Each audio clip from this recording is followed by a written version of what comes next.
கலைஞர் கருணாநிதியின் ராஜதந்திரங்கள், அதுல அவர் பெற்ற 5 ஏற்றங்களும் 5 இறக்கங்களும் பற்றிய வீடியோ தான் இது.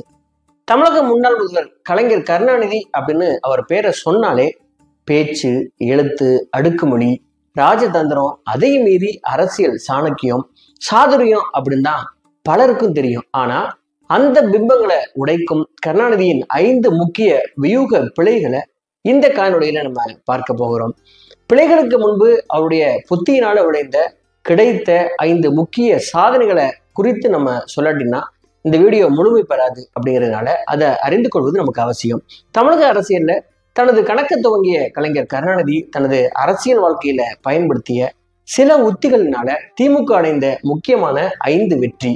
1. 1969ஆம் ஆண்டு முதல்வராகிய கலைஞர் கருணாநிதி 6 மாதங்கள் கூட பதவியேற்று முழுமையடையாத நிலையில ஜனாதிபதி தேர்தலில் காங்கிரஸ் பேரியக்கம் நிறுத்திய வேட்பாளரை எதிர்த்து இந்திராவுக்கு ஆதரவாக வாக்களித்து பிபி கிரியை வெற்றி பெற செய்திருக்கிறார். 14,650 வாக்கு வித்தியாசத்துல பிபி கிரி வெற்றி பெற்றார். தமிழ்நாடு எம்பி எம்எல்ஏக்களின் வாக்கு மதிப்பு 35,448 ஆகும். 2. 1982ஆம் ஆண்டு நடந்த குடியரசுத் தலைவர் தேர்தலில் பிற்படுத்தப்பட்ட வகுப்பினரை சேர்ந்த தியானி ஜெயில் சிங்க குடியரசுத் தலைவர் வேட்பாளராக நிறுத்த முன்மொழிந்தார் கலைஞர் கருணாநிதி அவர்கள்.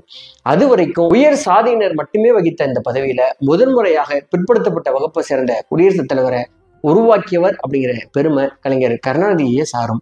3. 2004ஆம் ஆண்டு இந்திய குடியரசின் 14வது நாடாளுமன்ற தேர்தல் நடைபெற்றது. தமிழ்நாட்டில் கலைஞர் கருணாநிதியின் தேர்தல் உத்தியினால திராவிட முன்னேற்ற கழகத்தின் தலைமையிலான ஐக்கிய முற்போக்கு கூட்டணி 40 இடங்களையும் வென்று முதலிடத்துல வந்தது. இது மிகப்பெரிய சாதனையாக கொண்டாடப்பட்டது. இதன் விளைவாகத்தான் நீண்ட கால இடைவெளிக்கு பின்னர் மத்தியில காங்கிரஸ் ஆட்சி அமைக்க உறுதுணை புரிந்தார் கலைஞர் கருணாநிதி. 4. 1988ஆம் ஆண்டு விபி சிங் ராஜீவ்காந்தியுடனான உறவை முறித்த போது கலைஞர் கருணாநிதி சிங்கின் பின்னால் அணி திரண்டார். தேசிய முன்னணி அமைப்பதில் பங்கு வகித்தார். இதனால மண்டல கமிஷன் அமலாக்கம், காவிரி நடுவர் மன்றம் அமைத்தல் அப்படின்னு அனைத்திற்கும் கருணாநிதி இந்த சிங் நட்பு காரணமாக அமைந்தது. 5. 2006 சட்டமன்ற தேர்தலில் திமுக கூட்டணி மெஜாரிட்டி பெற்ற போதும் திமுக 96 இடங்கள்ல தான் வெல்ல முடிந்தது. கூட்டணி கட்சிகளின் தயவுல தான் கருணாநிதி அவர்கள் ஆட்சி நடத்த முடிந்தது. இடையில இடதுசாரிகள், பாமக ஆகிய கட்சிகள் கூட்டணியிலிருந்து வெளியேறிவிட்டாங்க. ஆனா காங்கிரஸை வைத்துக்கொண்டு முழுமையாக 5 ஆண்டு காலமும் ஆட்சி நடத்தி காட்டியது கலைஞர் கருணாநிதியின் மாஸ்டர் கிளாஸ் ராஜதந்திரங்கள்ல ஒன்று. அது இன்னைக்கு வரைக்கும் பேசப்படுது. இப்படி திமுக பல வெற்றிகளை பெற கலைஞர் கருணாநிதியின் அரசியல் ஞானம் தாரக மந்திரமாக அமைந்ததுன்னா அதை யாரும் மறுக்க மாட்டாங்க. ஆனா எல்லா சூழ்நிலையிலும் கலைஞர் கருணாநிதியின் அரசியல் ஃபார்முலா எதிர்பார்த்த முடிவை தரவில்லை அப்படின்னு நம்ம அடிச்சு சொல்லலாம். யானைக்கும் அடிசருக்கும் என்ற பழமொழிக்கு ஏற்ப எத்தனை சாதனைமிக்க தலைவராக கலைஞர் கருணாநிதி அவர்கள் விளங்கினாலும் சில இடங்கள்ல தோல்வியை அவர் தழுவினார்.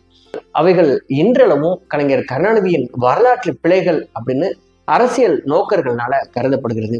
கலைஞர் கருணாநிதியின் அரசியல் கணக்கு தவறியதை சுட்டி காட்ட வேண்டும் அப்படின்னா எம்ஜிஆரை திமுகவிலிருந்து நீக்கிய சம்பவத்தை குறிப்பிடாம நம்ம நகரவே முடியாது. கலைஞர் கருணாநிதி தனது எழுத்தாற்றல்னால, சாதுரியத்தினால அரசியல்ல வெற்றிக்கனி பறித்தார் அப்படின்னா எம்ஜிஆர் அவர்கள் மக்கள் சக்தி பெற்றவராக இருந்தார். தாய்க்குளமே அப்படின்னு அவர் பேசுற அந்த பேச்சை பார்த்து பெண் சக்திகளை தனக்கே உரியதாக்கினார். திமுகவுக்கு வெகுஜன ஓட்டு எம்ஜிஆரின் சினிமா மாயையே பெருமளவு அறுவடை செய்ததுங்கிறத யாரும் மறுக்க மாட்டாங்க. கட்சியிலும் மூத்த தலைவராக உலா வந்தார் எம்ஜிஆர். இதனை சரியாக புரிந்து கொள்ளாம எம்ஜிஆரை திமுகவிலிருந்து விலக்கினார் கலைஞர் கருணாநிதி அவர்கள். இந்த சம்பவத்தை பத்தி கவிஞர் கண்ணதாசன் அவர்கள் நாம் பார்த்த அரசியல் அப்படிங்கிற அந்த புத்தகத்துல எழுதியிருக்கிறார். அதுல அவர் கூறியது என்னன்னா, எம்ஜிஆர் திமுகவிலிருந்து விலகின நேரத்துல கலைஞர் கருணாநிதிக்கும் எம்ஜிஆருக்கும் ஒரு சின்ன பகை இருந்திருக்கிறது, தகராறு நடந்து கொண்டிருக்கிறது. சில நாட்களிலேயே திருக்கழுக்குன்றத்துல நடந்த ஒரு கட்சி கூட்டத்துல ஊழலை ஒழிக்கும் நோக்கத்துல எம்ஜிஆர் திமுக நிர்வாகிகளின் சொத்து கணக்கெல்லாம் காட்டணும் அப்படின்னு மேடை ஏறி பேசியிருக்கிறார். பேச்சின் முடிவுல நான் தான் திமுக, திமுக தான் நான் அப்படின்னு சொல்லியிருக்கிறார். இதனை தொடர்ந்து எம்ஜிஆர் அவர்கள் திமுகவிலிருந்து நீக்கப்பட்டார். எம்ஜிஆர் நீக்கியதுனால தமிழகத்துல பல்வேறு இடங்கள்ல கலவரங்கள் பயங்கரமா வெடித்திருக்கிறது. மக்கள் மீண்டும் எம்ஜிஆர் அரசியலுக்கு வரணும் அப்படின்னு வேண்டி விரும்பி இருக்கிறாங்க. இதன் விளைவாக அதிமுகவை தொடங்கினார் எம்ஜிஆர்.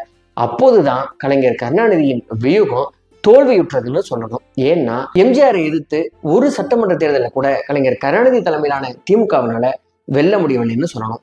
இதே போல 1993ஆம் ஆண்டு லட்சக்கணக்கான தமிழ் இளைஞர்களின் நாயகனாக திகழ்ந்த வைகோ திமுகவிலிருந்து நீக்கப்பட்டார். அவருடன் பல திமுக மாவட்ட செயலர்கள் பிரிந்து சென்றாங்க. வைகோ திமுக தலைமைக்கு தெரியாம விடுதலை புலிகள் இயக்கத்தை சந்திப்பதாக குற்றச்சாட்டு வைக்கப்பட்டது. இது குறித்து வைகோ விளக்கம் அளித்தும் அந்த விளக்கத்தை ஏற்றுக்கொள்ளாம இவர் இன்னொரு எம்ஜிஆரா உருவாகிடுவாரோ அப்படின்னு நினைச்சு வைகோவை நீக்கினார் கலைஞர் கருணாநிதி. இது எம்ஜிஆருக்கு பிறகு திமுக சந்தித்த இரண்டாவது பெரிய பிளவாக பார்க்கப்பட்டது. 2011ஆம் ஆண்டு சட்டமன்ற தேர்தலில் தொகுதி பங்கீட்டுல கருணாநிதி அவர்களின் கணக்கு திமுகவை தோல்விக்கு தள்ளியது. 1980ஆம் ஆண்டு நடைபெற்ற பாராளுமன்ற தேர்தலில் காங்கிரஸ் திமுக கூட்டணி அமோக வெற்றி பெற்றது. இதனை சுட்டிக்காட்டி 2011ஆம் ஆண்டு தேர்தலில் காங்கிரஸ் அதிக இடங்களை கருணாநிதியிடம் ஒதுக்குமாறு கேட்டது.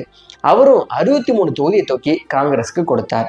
மொத்தம் 63 தொகுதிகளில் வெறும் 5 இடங்கள்ல வென்று திமுகவுடைய தோல்விக்கு காங்கிரஸ் காரணமாக மாறிவிட்டது.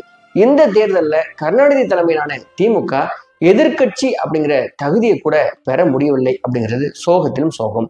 2016ஆம் ஆண்டு தேர்தலில் தேமுதிக கூட்டணியில் இருக்குமா அப்படிங்கிற செய்தியாளர்களின் கேள்விக்கு பல நழுவி பால் லவலும் அப்படின்னு தெரிவித்தார் கலைஞர் கருணாநிதி.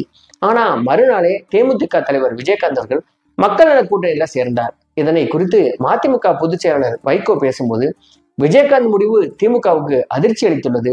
திமுக தலைவர் கருணாநிதியின் தந்திர வியூகம் விஜயகாந்த் உடன் கூட்டணி விவகாரத்துல தவறிவிட்டது அப்படின்னு கமெண்ட் அடித்தார், விமர்சித்தார்.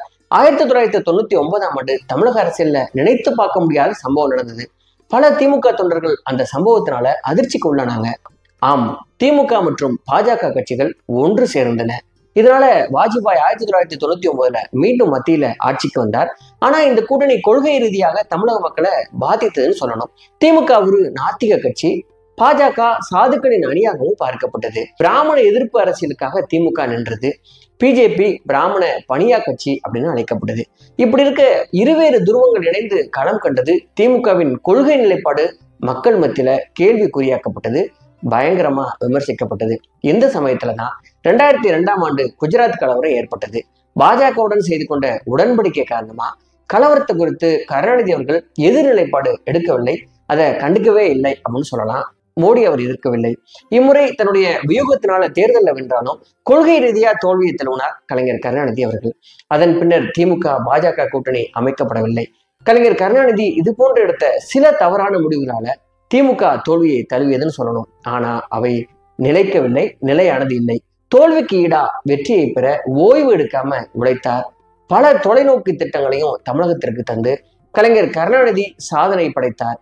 இன்னும் பல காலம் இந்த தமிழ் மண்ணில் பேசப்படக்கூடிய ஒரு வரலாற்று சிறப்புமிக்க தலைவரா, பெரும் புரட்சியாளரா, புதுசா எத்தனை கட்சிகள் எத்தனை தலைவர்கள் வந்தாலும் கலைஞர் கருணாநிதி கட்டி அமைத்த இந்த திமுகவை எதிர்க்காம அவங்களால அரசியல் பண்ண முடியாது.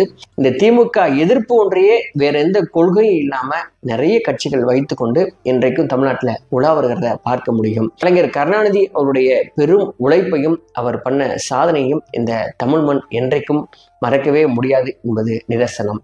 சரி நண்பர்களே, இந்த வீடியோ உங்களுக்கு பிடித்திருக்குமானால் இந்த சேனலை நீங்க சப்ஸ்கிரைப் பண்றது மூலமா அவங்க ஆதரவை தெரிவிங்க. தொடர்ச்சியாக நம்ம நல்ல விஷயங்கள் மூலமாக இணைந்திருப்போம். நன்றி, வணக்கம்.